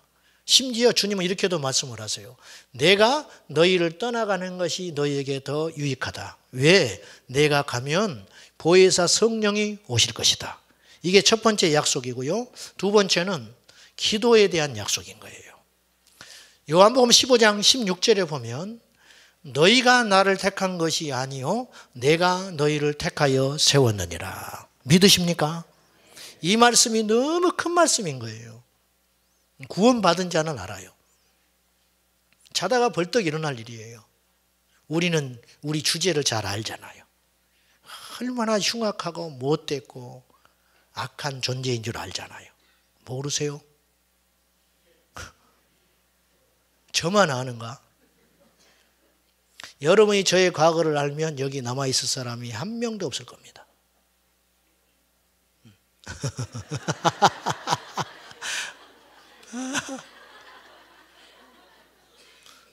저도 여러분의 과거를 알면 여러분 못 쳐다볼 거예요. 주의 은혜로 여기 있습니다. 자다가 벌떡 일어날 일을 정말로 저 그런 고백을 자주 하는데 야 어떻게 나 같은 게 목사가 됐을까? 목수도 못 될 사람인데 목사가 됐다. 나 같은 게. 나의 나 된 것은 하나님의 은혜라. 그냥 미사 여구가 아니에요. 믿을수록 사역을 할수록 하나님이 은혜를 주실수록 고백하는 한마디는 하나님의 은혜다. 뭐 내가 한 것이 있어야 자랑을 하고 내가 뭐 이룬 것이 있어야 자랑을 하지. 주님이 다 하셨다. 이 고백밖에 할 수 없는데 주님이 우리를 택한 이유가 있다. 이 말씀이 너무 강하니까 너희가 나를 택한 것이 아니고 내가 너희를 택하였다. 이걸로 그냥 은혜 받고 끝나는데 정말 중요한 말씀은 그 다음에 하시는 거예요. 너희가 나를 택한 것이 아니요 내가 너희를 택하여 세웠나니 목적이 있다는 거예요. 세웠는데 2가지 이유가 있다. 15장 16절에 보면 열매를 맺게 하려고 너희를 선택했다. 삶의 열매, 믿음의 열매, 응답의 열매, 전도의 열매, 도덕의 열매, 성령의 열매를 맺게 하시려고 우리를 주님이 선택했다. 두 번째 택한 이유가 있다. 너희가 내 이름으로 무엇을 구하든지 받게 하려고 너희를 선택했다. 그렇게 이야기하는 거예요. 그러니까 하나님이 우리를 부르실 때는 후회함이 없다고 그랬어요. 할렐루야. 하나님의 선택은 후회함이 없어요. 아이고, 저 사람을 왜 불렀을까? 어떻게 저런 사람이 예수를 믿을까? 아직 그분의 인생이 끝나지 않았잖아요. 하나님은 반드시 그 사람을 바꿉니다. 왜? 하나님의 선택은 올바르거든요. 하나님의 선택에는 후회함이 없어요. 그래서 하나님이 우리를 선택해서 불렀는데 선택에 부를 때 주께서 두 가지 이유 때문에 불렀다는 거예요. 열매와 기도의 응답. 제자들은 굉장히 초조한 시간을 지내고 있었습니다. 이때가 최후의 일주일이거든요. 그러니 제자들이 근심하고 주님은 사실은 급하려고 치면 주님이 더 급한 거예요. 주님은 다 아시잖아요. 지금 앞으로 어떻게 닥칠 일이.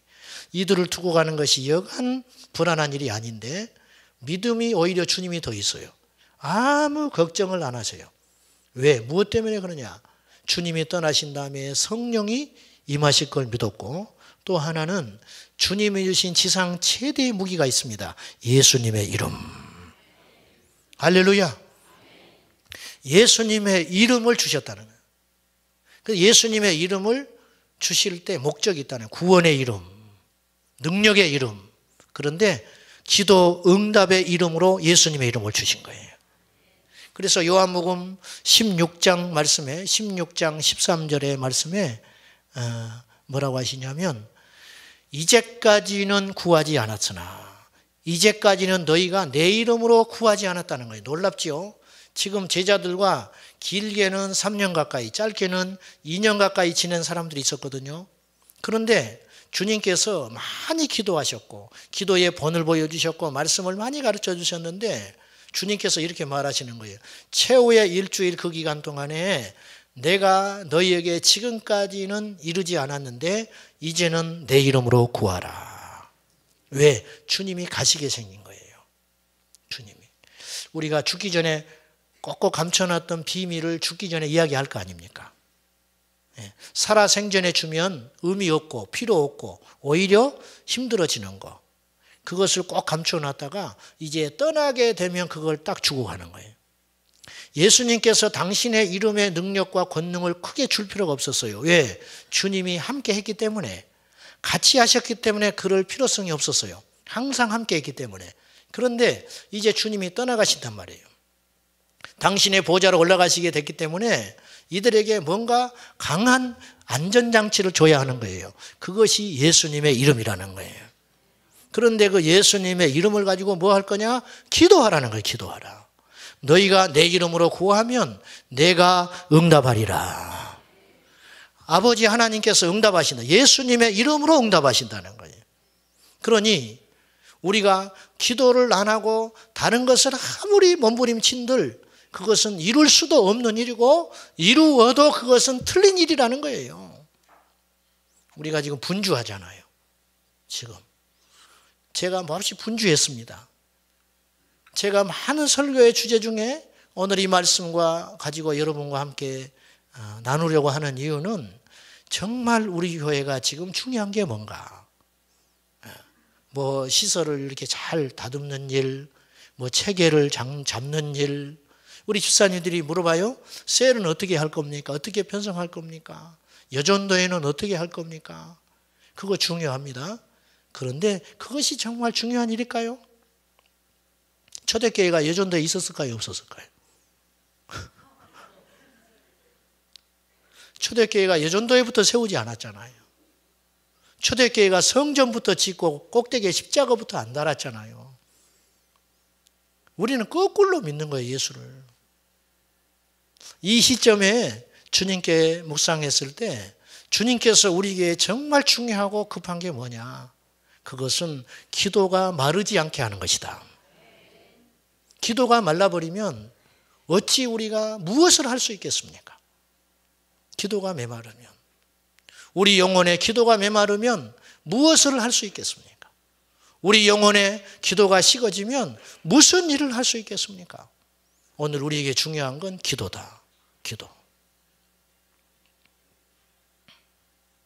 과거 우리 믿음의 선조들은 기도의 삶이 중심이었고 신앙생활의 핵심이었습니다.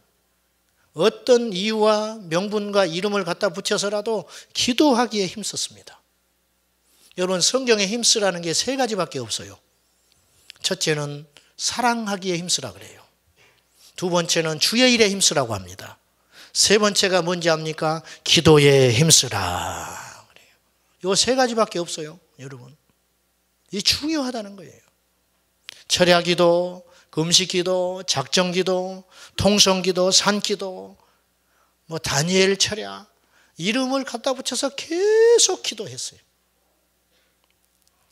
가난했고 세상에서 멸시받았고 신흥 종교로 자리도 잡지 못했지만 이 기독교 신앙은 누구도 무시할 수 없는 강한 힘이 있었어요.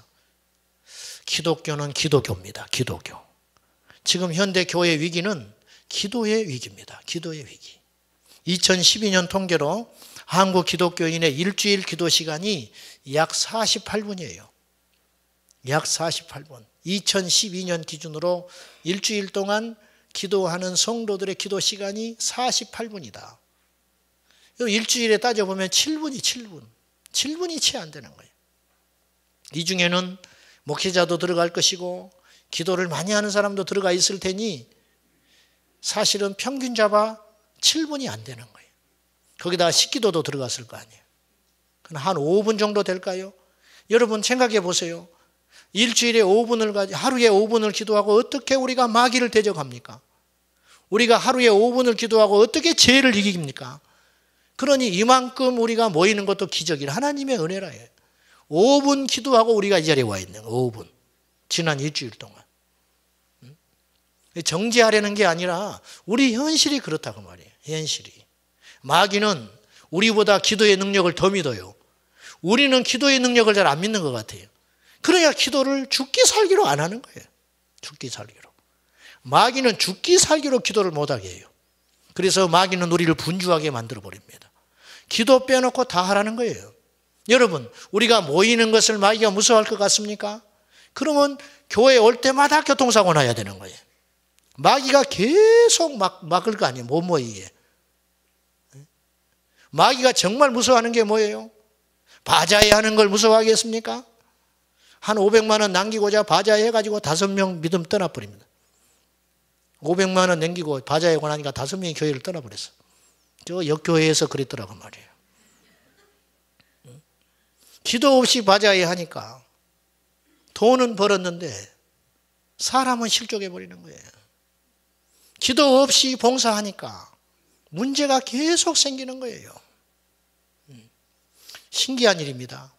기도는 눈에 보이지 않는 일인데 기도하면 눈에 보이는 세계가 풀린다는 거예요. 이게 기도의 비밀이에요. 아무 상관관계가 없는 것 같잖아요. 기도한다고 무슨 일이 일어나겠어요? 그런데 기도하면 역사가 일어난다는 거예요. 기도하면. 예수님은 얼마나 기도에 힘쓰셨는지 몰라요. 하루 종일 사역을 하셨습니다. 마가복음 1장에 보면 신방하시고 베드로의 장모를 고쳐주시고 귀신을 쫓아주시고 잠깐 집에 계시는데 사람들이 소문을 듣고 몰려와가지고 문 밖에까지도 사람들이 다 들어올 수 없으니 병자들을 다 일일이 고쳐주십니다. 그리고 나서 밤늦게 주무셨다가 새벽에 동터르기 전에 일어나서 한적한 곳으로 기도하러 가셨습니다. 주님도 그렇게 기도했다면 우리는 얼마나 더 많은 기도가 필요하겠습니까? 기억해야 됩니다. 마귀가 무서워하는 것은 기도하는 것입니다. 우리가 기도하러 모일 때 마귀는 두려워 떨고 우리가 기도하러 힘쓸 때 역사가 일어나게 된다는 것이. 기도만 빼고 다 하라는 거예요. 기도만 빼고. 봉사도 하고 체육대회도 하고 뭐 다 해봐라. 다 해봐. 아무 일도 안 일어나요. 아무 일도. 바쁘고 분주합니다. 또 낙심이 돼서 기도가 안 됩니다. 마귀가 하는 일이 그렇다고 말이에요. 교회에서 멀리 이사를 가면 멀어집니다. 새벽교 오기가 힘들어요. 새벽교도 오기가. 또 기름값도 만만치 않아요. 그래서 자기 합리화를 하고 자기 핑계를 댑니다. 그리고 기도를 쉬어버립니다. 너무 바쁘니까 또 회사 일이 많으니까 밤에 늦게 돌아오면 기도도 못하고 하루하루 그냥 그렇게 흘러갑니다. 습관이 쌓여가지고 나중에는 기도의 자리를 놓쳐버리고 말아요. 목회자들도 마귀가 계속 분주하게 만듭니다. 무슨 일이 그렇게 많은지. 종일토록 제가 교회에 살다시피 하는데 실상 엎드리는 시간이 많지 않더라고요. 제가 부끄러운 것이 있어요. 성도들과 비교할 때. 첫째는 성도들보다 기도가 부족할 때 제가 부끄러움을 느껴요. 저보다 기도 많이 하는 우리 성도들이 계시거든. 또 하나는 성도들보다 헌신이 부족할 때가 있어요. 그때 제가 부끄러움을 느껴요. 주님 앞에 서면 다 밝혀질 일인데. 목회자를 볼 때 두 가지 느낌이 드는 거예요. 하나는 참 저 사람 똑똑하다. 그런 생각이 들 때가 있어요. 저 사람은 뭐를 해도 잘할 사람이네. 회사를 해도 잘할 사람, 가르치기도 잘할 사람, 장사를 해도 잘할 사람, 무엇을 해도 잘할 사람 같아. 그런 목사가 있어요. 또 반면에 보면은 저분은 특별한 재주는 없는 것 같은데 저분을 만나면 예수님이 느껴지는 사람이 있다. 그 비밀은 어디 있냐? 기도에 있어요. 기도. 저는 후자가 되고 싶어요. 똑똑한 게 무슨 필요가 있고 똑똑하지도 못하지만은 능력 있게 무슨 리더십이 무슨 필요가 있습니까? 주님의 마음을 알고 주님의 은혜에 적셔 살고 예수님이 함께하는 것이 힘이요 능력이라는 거예요. 여러분, 잠자고 있는 기도의 영성을 깨워야 할 때입니다. 제가 여러분을 만나고 너무 기쁘고 감사한 것은 성전을 얻었다는 것도 아니고 사람들이 많아졌다는 것도 아니에요. 제가 지금 주님 앞에서 말씀을 전하고 있지만은 지난주에도 고백했지만 저는 성전 건축을 목표로 목회를 해보지 않았어요. 전혀 저는 그런 생각을 하지도 않았어요. 단지 지출이 너무 많기 때문에 이걸 효과적으로 해서 성전을 가지면 다음 세대에 부담을 덜하니까 이렇게 하는 것이 좋지 않을까. 그렇게 기도하고 의논은 했지만 아니 되면 할 수 없다고 생각을 했지. 저는 본질을 성전 건축에 둬본 적이 없어요. 그래서 저는 이렇게 성전을 가지게 함께 여러분과 함께 예배하고 처소가 생겨도 들뜨거나 전혀 그렇지 않습니다. 여러분 어떻게 생각하실지 모르지만 목사님들이 축하한다고 그래요. 제가 속으로 자문을 해요. 이게 축하받을 일인가? 뭘 축하한다는 거? 뭘 축하해? 네? 정말이에요. 뭘 축하해? 뭘 축하해? 이게 내 집이요? 뭘 축하해? 뭘 축하해? 성도들이 많아지는 게 축하할 일입니까? 신방만 더 부지런해야 되는데 월급을 더 주는 것도 아닌데 뭘 축하받는다는 거예요? 뭘 축하받아? 지금 이 시점에 필요한 건 우리가 더 주님께 집중하는 거예요. 그래서 여러분을 뵙고 내가 너무 감사한 것은 기도하는 여러분을 만났다는 거예요. 하나님이 내게 이렇게 은혜를 주셨구나. 기도의 용사들을 만나게 하셨다.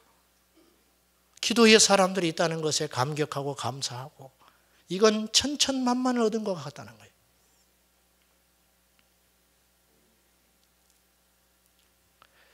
우리가 기도가 메마르게 될 때, 즉 기도에 우리가 기도를 안 하는 건 아니에요. 기도의 분량이 충분하지 않을 때 일어나는 현상이 두 가지가 있습니다.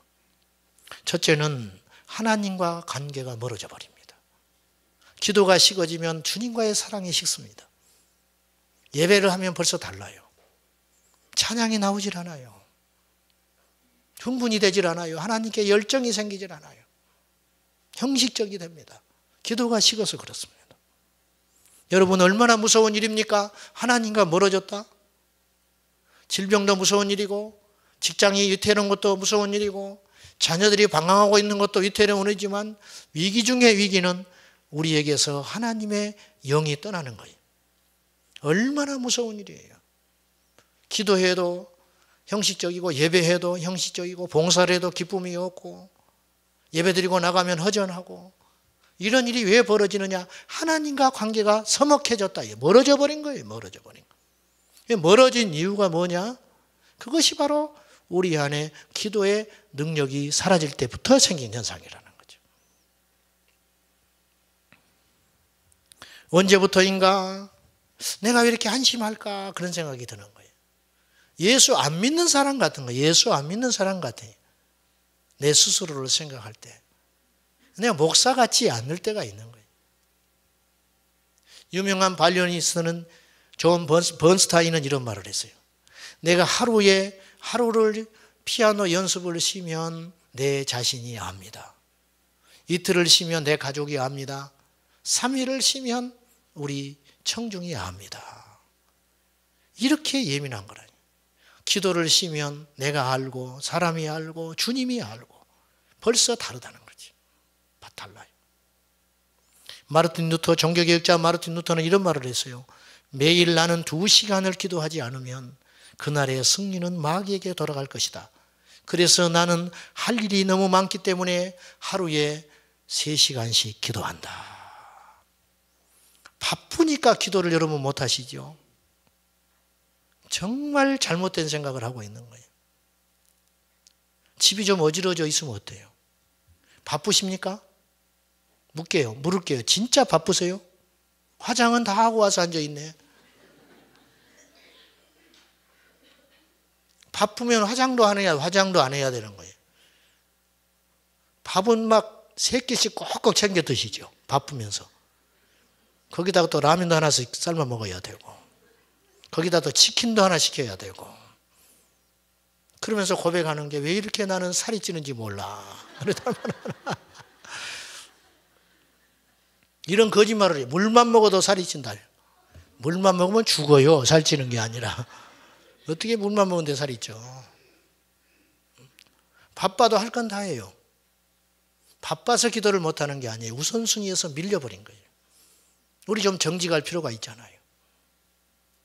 여러분, 중요한 여러분의 어떤 일들이 있습니까? 여러분 요새 일이 힘이 드십니까? 어려움이 있습니까? 그렇기 때문에 기도해야 됩니다. 빌 하이비리스 목사님은 바쁘기 때문에 기도합니다. 그랬어요. 바쁘기 때문에 기도해야죠. 바쁘기 때문에. 교회의 조직과 기구가 커진다고 해서 마귀는 무서워하지 않습니다. 오히려 그것 때문에 기도가 식어버리고 다른 분주한 일을 쫓다가 큰 시험을 만나게 되는 것입니다. 초대교회가 큰 어려움을 만났어요. 초대교회가 다 모든 것이 형통하고 건강할 줄 알았는데 최초로 만난 시련이 있었습니다. 헬라파 유대인과 히브리파 유대인이 분파가 생겨버린 거예요. 이건 큰 시험입니다.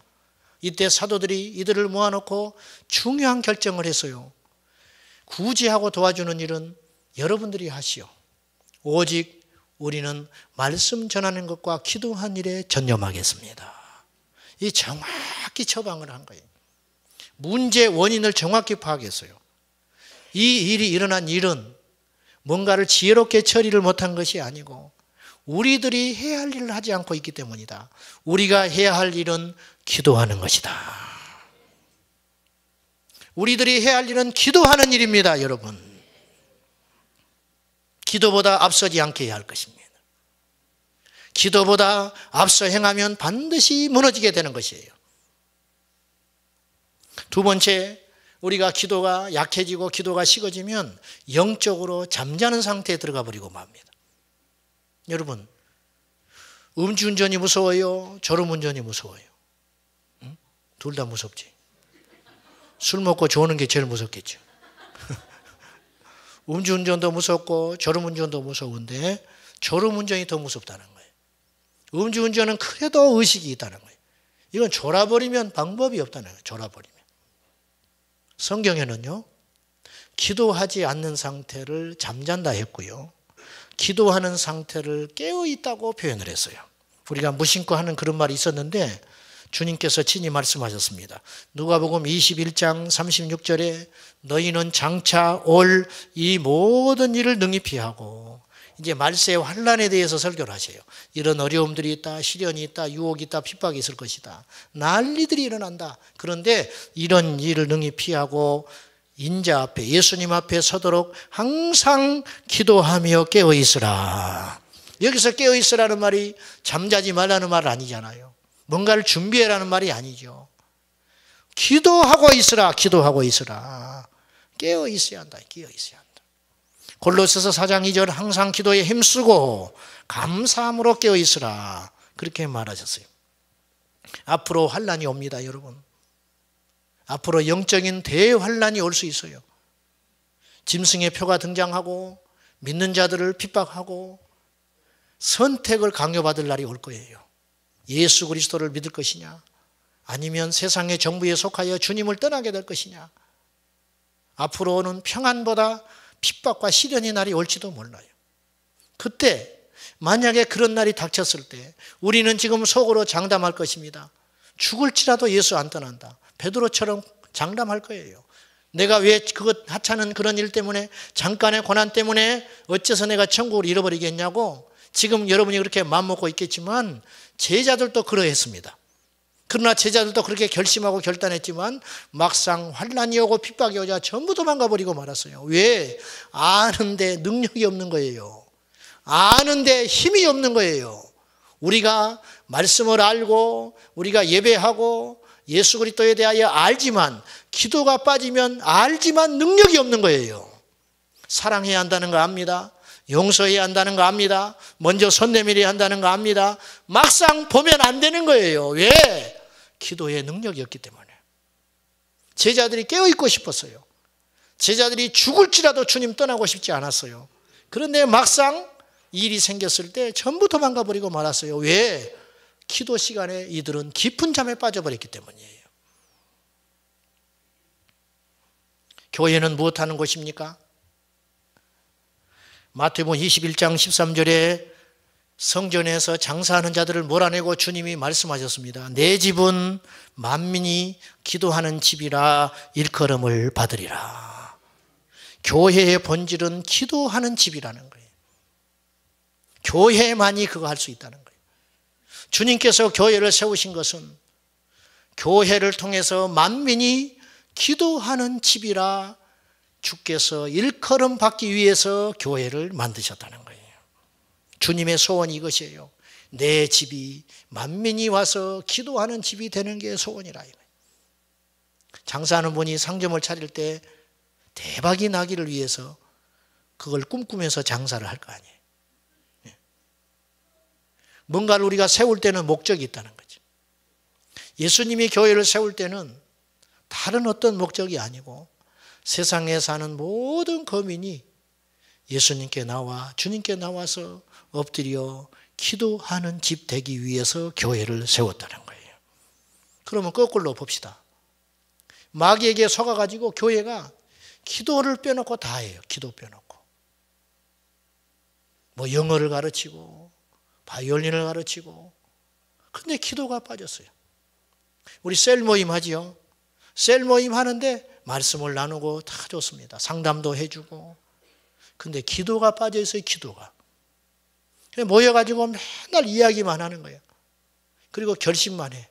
지난주에 이렇게 하기로 했네. 성경을 뭐 석 장씩 읽기로 했대. 그 다음 주에 모이면 또 뒤통수 극적극적 하고 있어요. 못 읽었다는 거 못 읽었대. 그 바보처럼 맨날 결심만 해요. 결심만. 왜 아는데 안 될까요? 기도가 빠져서 기도가. 명절이 되면 불신자를 만나러 가지요. 가족들이 있잖아요. 부모님, 시부모님, 형제. 예수 안 믿는 가족들이 있어요. 내려갈 때 결심을 해요. 전도해야지. 가서 막상 그 환경에 딱 들어가면 전도는 못하고 계속 이것만 하고 오는 거예요. 두 명이 여기에 그런 사람이 있어요. 근데 왜 그럴까? 영적 감각이 무뎌져 버리는 거예요. 깨어있지를 못하게 되는 거예요. 기도하고 가면 주께서 깨워주셔서 보게 하시고 알게 하시고 깨닫게 하시는데 기도가 부재하니 예수를 믿어도 능력이 없는 거예요. 예수를 믿어도. 기도 외에 다른 어떤 것으로는 귀신이 나갈 수 없다. 기도 외에 다른 어떤 것을 어디 가서 뭐 배운다고 귀신이 나가겠어요? 더 사랑한다고 나가겠어요? 뭐 소리를 크게 지르면 나가겠어요? 기도 외에는 다른 방법이 없다. 기도 외에는. 문제는 다양하나 방법은 한 가지라고 그랬어요. 오직 예수의 이름으로 기도하는 것이다. 새는 날개가 있으므로 불편합니다. 얼마나 무겁습니까? 그러나 이 날개가 있으므로 새가 날아다닙니다. 열차는 엔진이 있기 때문에 연료가 많이 소비되고 무겁습니다. 시끄럽습니다. 그러나 열차가 엔진이 있기 때문에 가고 싶은 길을 가는 거라는 거죠. 주님께서 우리에게 기도를 주신 이유는 그 기도가 우리에게 때로는 짐일 수 있고 쉽지 않은 일이지만 그 기도가 우리를 살린다는 거예요. 기도의 눈뜨시기를 축원합니다. 기도의 가치를 아셔야 됩니다. 1835년 허드슨 테일러가 중국에 선교를 하러 떠났습니다. 그 당시에는 바람에 의지하는 목선이 다였어요. 그 배를 타고 중국에 항해를 가는데 이 육지 이제 거의 다 왔어요. 육지에 30마일 정도 가까이 왔는데 이 자연의 바람에 의지해서 가다 보니까 원치 않는 길로 가는 거예요. 그리고 바람이 멈춰버렸어요. 바람이 멈추니까 물결에 따라서 암초로 향하여 가는 거예요. 방법이 없는 거예요. 방법. 멈추게 할 방법이 없어요. 거대한 범선이 바람이 불어주지 않으니 방향을 틀 수 없어가지고 물결에 휘말려가지고 암초를 향하여 배가 계속 가고 있는 거예요. 선장의 얼굴이 사색이 됐어요. 그날은 주일 아침이었습니다. 허드슨 테일러가 예배를 끝내고 이 갑판에 서 있는데 선장이 얼굴이 하얗게 돼가지고 왔다 갔다 하는 거예요. 그리고 분주해요. 선원들이. 무슨 일입니까? 그때 선장이 이렇게 말했어요. 미풍이 불어주지 않으니 방법이 없습니다. 암초를 향하여 가는데 배를 멈추게 할 방법이 없습니다. 미풍이 불어야 되는데 이제는 더 이상 할 수 있는 일이 없습니다. 그때 허드슨 테일러가 이렇게 선포합니다. 아닙니다, 선장님. 우리에게는 아직 해야 할 일이 있습니다. 기도하는 일입니다. 그렇게 이야기했어요. 이 배에는 4명의 크리스찬이 있습니다. 우리들이 숙소에 가서 기도할 수 있도록 허락해 주십시오. 알겠습니다. 그래서 허드슨 테일러가 3명의 크리스찬들과 함께 각각의 방에 들어가서 짧지만 강력한 기도. 오랜 시간 기도할 시간이 없어요. 짧지만 충분한 기도라고 그 책에 묘사해 있더라고요. 끊임없는 기도 생활의 비결이라는 책에 보니까 짧지만 충분한 기도. 이야, 멋있잖아요. 짧지만 충분한 기도. 길지만 충분하지 않은 기도가 있어요. 그렇구나, 짧게 해야겠구나 이제부터. 또 그렇게 생각하면 안 돼요. 그때는 급하니까 그런 것이고, 짧지만 충분하고 강력한 기도. 그들이 기도를 하고 나왔을 때 확신을 하나님이 주셨어요. 그리고 올라갔습니다. 갑판에 올라갔을 때 1등 항해사가 투덜거리고 있었어요. 기도? 웃기지도 않네. 말이 아니라 바람을 보여주시오. 바람을 보여줘. 주님께서 반드시 바람을 주실 거예요. 콧방귀를 꺼버리는 거예요. 그때 높이 달린 깃발이 펄럭거리기 시작했어요. 저 바람을 보시오. 빨리 돛을 올리시오. 그러자 항해사가 믿지 않아요. 저건 그냥 바람, 그냥 저 바람 갖고는 안 된다는 거예요. 그러나 이 항해사도 방법이 없다는 걸 알죠. 그래서 투덜거리면서 돛을 올렸을 때 주께서 바람을 주셔서 암초에 부딪히지 않게 했다는 거예요. 그 하나님 우리의 하나님입니다. 누구든지 믿기만 하면 구원받듯이 누구든지 예수의 이름으로 기도하면 응답받게 되는 것입니다. 교회에 와서 하루 됐든지 10년을 됐든지 50년을 됐든지 어떤 상황에도 상관없이 믿기만 하면, 믿고 구하면 주께서 우리의 기도에 응답해 주시는 것입니다. 우리 교회는 지금 기도해야 할 때입니다. 한국교회는 기도해야 할 때입니다. 저는 하나님 앞에 감히 이런 비전이 있어요.